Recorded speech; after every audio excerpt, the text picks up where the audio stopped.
दमोह से इस वक्त की बड़ी खबर आ रही है। जिला अस्पताल में मरीजों की सेहत के साथ बड़ा खिलवाड़ सामने आया है। कलेक्टर प्रताप नारायण यादव के औचक निरीक्षण में सनसनीखेज खुलासा हुआ। देखिए रिपोर्ट। कलेक्टर प्रताप नारायण यादव सुबह अचानक जिला अस्पताल पहुंच गए। उनके साथ स्वास्थ्य विभाग के आला अधिकारी भी थे। जैसे ही कलेक्टर दवा स्टोर में पहुंचे, वहां का नजारा देखकर वो भी हैरान रह गए। स्टोर में एक्सपायरी दवाएं रखी हुई थी। कई जीवन रक्षक दवाओं को जिन फ्रीजर में रखा जाना था, वो फ्रीजर ही बंद मिले। स्टॉक रजिस्टर में भी बड़ी गड़बड़ी मिली। 42 जरूरी दवाओं की डिमांड महीनों से पेंडिंग पड़ी थी। मामले की गंभीरता को देखते हुए कलेक्टर प्रताप नारायण यादव ने 2 जिम्मेदार कर्मचारियों को तत्काल प्रभाव से निलंबित करने के निर्देश दे दिए।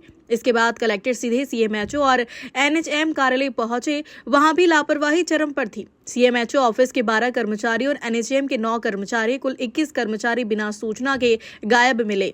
कलेक्टर ने सभी 21 गैरहाजिर कर्मचारियों का 3 दिन का वेतन काटने की कार्रवाई की है। कलेक्टर की इस कार्रवाई के बाद पूरे स्वास्थ्य महकमे में हड़कंप मचा हुआ है। दमोह से जिला ब्यूरो यशवेंद्र सिंह हजारी की रिपोर्ट। क्षेत्र में जब हमारे द्वारा अस्पतालों का निरीक्षण किया गया, दौरा किया गया, तब इस संज्ञान में आया कि कई तरह की दवाइयां अस्पतालों में उपलब्ध नहीं थी। जब उनसे जानकारी ली गई बीएमओ से या जो भी वहाँ के प्रभारी हैं उनसे, उनके द्वारा बताया गया कि हमारे द्वारा इंडेंट भेजे गए हैं पर दवाइयाँ अभी हमें जिले से इशू नहीं हुई हैं। तो इस गैप को ख़त्म करने के लिए आम जनता को दवाई आसानी से जो शासन द्वारा निर्धारित हैं उतनी संख्या में उपलब्ध हों, किसी को बाहर से लेने के लिए मजबूर न होना पड़े। हमारे जो भी मरीज या अस्वस्थ व्यक्ति इलाज कराने आते हैं, इन सब को दृष्टिगत रखते हुए आज हमारे द्वारा जो जिला सीएमएचओ के यहाँ स्टोर रूम है उसका निरीक्षण किया गया।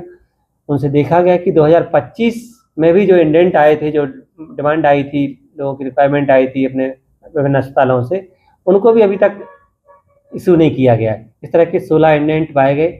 साथ ही जो अभी 2026 जनवरी से भी 39 इंडेंट पेंडिंग है, जबकि अस्पताल में पर्याप्त मात्रा में दवाई उपलब्ध है और जो उपलब्ध नहीं है उनको संबंधित जो एजेंसी है उनको मांग पत्र भेजा गया है। जैसे ही प्राप्त हो जाएगी तो उसको भी इशू किया जाएगा। सबसे बात दुखद ये है कि दवा उपलब्ध होने के बावजूद भी समय पर इशू ना करना, जिससे कि हमारे आम जन को बाजार से लेने हेतु मजबूर होना पड़ रहा था।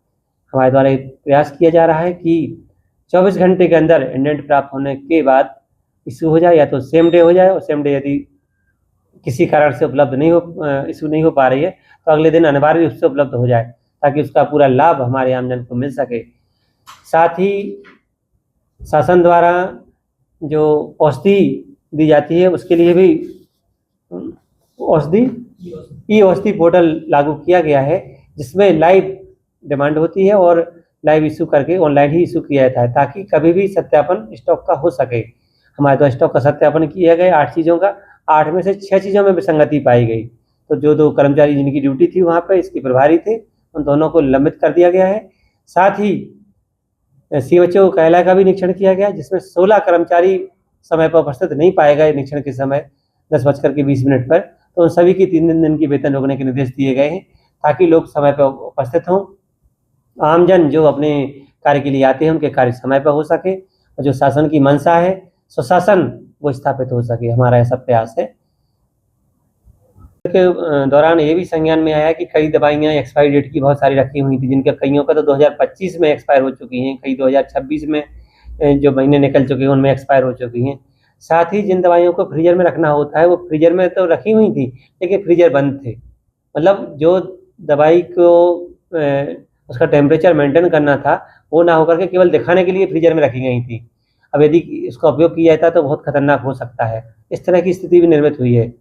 साथ ही 6 फ्रिज लगे हुए थे, 6 ही फ्रिज बंद थे। तो ये बड़ी आपत्तिजनक स्थिति है कि 6 फ्रिज होने के बावजूद भी 6 बंद थे। यदि खराब हो गए थे तो उनको ठीक कराया जाना चाहिए समय पर, यदि ठीक होने लायक नहीं तो उनको रिप्लेस करना चाहिए। लेकिन जो दवा जैसी फ्रीजर में रखी जाना चाहिए थी उसका उपयोग उस पर होना चाहिए था, ये भी नहीं किया जाता। इसके अतिरिक्त जो उसको दवा प्रॉपर रूप से अरेंज होना चाहिए थी, ताकि आवश्यकता पड़ने पर तत्काल उपलब्ध कराई जा सके। कोई भी दवा जो उसमें स्टिकर लगे हुए थे, जो सेल्फ बने हुए थे, उनमें प्रॉपर ढंग से नहीं रखी गई थी। जब मिलान करने के लिए उनको बोला गया कि दिखाई कहाँ दवाई, तो उनको ढूंढना पड़ रहा था कि दवाई कहाँ रखी हुई है। ये इन सबको ठीक करने के लिए सीएमएचओ को निर्देशित किया गया है कि एक टीम बना करके पूरा व्यवस्थित कराएं और अच्छे लोगों की ड्यूटी लगाएं और 24 घंटे के अंदर दवा इश्यू होना सुनिश्चित कराएं, ताकि सुशासन वास्तव में स्थापित हो सके और शासन की योजना का आमजन को पूरा पूरा लाभ मिल सके।